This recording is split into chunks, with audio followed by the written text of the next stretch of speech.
Welcome back. As temperatures rise, it's putting some added stress on our furry friends, especially dogs, and it could lead to increased aggression and even the chance of heat stroke. And joining me this morning with some helpful tips is the medical director for Pet Wellness Clinics, Dr. Rachael Campbell. Thanks for being here. Of course. Okay, so you gave us some stats, so we're going to share these first with people.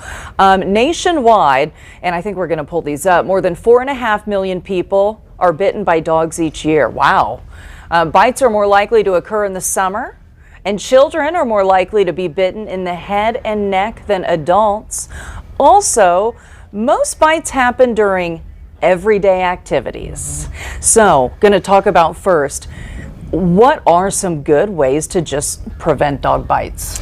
I think one of the things, of course, like you just said, I mean, children are the biggest concern, of course, because making sure that your children understand how to approach a dog, or if a dog approaches them, like how they should react to that, you know. So teaching your kids as young as you can about body language of dogs, the way their ears look, the way that their face looks, are they licking their lips, what's their tail doing, like actually even if you have a chance, go showing videos of what that looks like, so when it happens they have a chance to know if maybe they need to be a little bit more guarded than others, and always ask permission before they ever go to pet a dog that they don't know. What would be some bad body language that you notice? So in general, most of the time it's pretty obvious.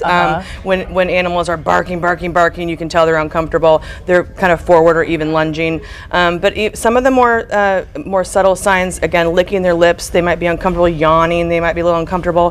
Their ears can go back a little bit. They seem more guarded and not super friendly, coming at you in a friendly way. Those can be signs that they're not really comfortable in that situation, and then that's of course going to potentially lead to a situation where they're, potentially going to bite if they're afraid enough. This is helpful. Yeah, these pictures. So that's like I said, like on a smiling versus a warning on the back. See, those ears are back. You can tell he's worried. His tail's down. He might be looking away or trying to avoid the situation. So those are all body language things that can be taught very early with kids, especially since they, of course, are going to be the ones that are at most risk. So. And at that point, you give them space. And what should a child do, or anyone for that matter, if an unknown dog just approaches? Yeah, most of the time I'll tell people just to stand still, especially if it's an unknown dog with no collar, you don't know where it came from, you don't know any of its history. If you're in an area and you don't see any owner around, most of the time, especially with children, again, just don't try to approach the dog. Just stand still. You don't want to try to scare the dog into where it might feel defensive, like it might become aggressive if you have no idea about any of its history. What about some tips for dog owners to help their dog succeed? Yeah, so again, don't ever put your dog in a situation that they're uncomfortable. I mean, you start to learn your dog, and if you can tell that they're uncomfortable in the situations, make sure it's a very, very controlled environment that you can actually start to get them more comfortable being around other dogs, or being around people, being around strangers, that you can teach them how to become more comfortable by positive reinforcement and talking to a behaviorist if you're not sure about that. Talk to your veterinarian about whether or not you need to maybe even reach out to one. Otherwise, you really have to be very, very careful about being social, outside of your home. Even in your home, though, with your own kids.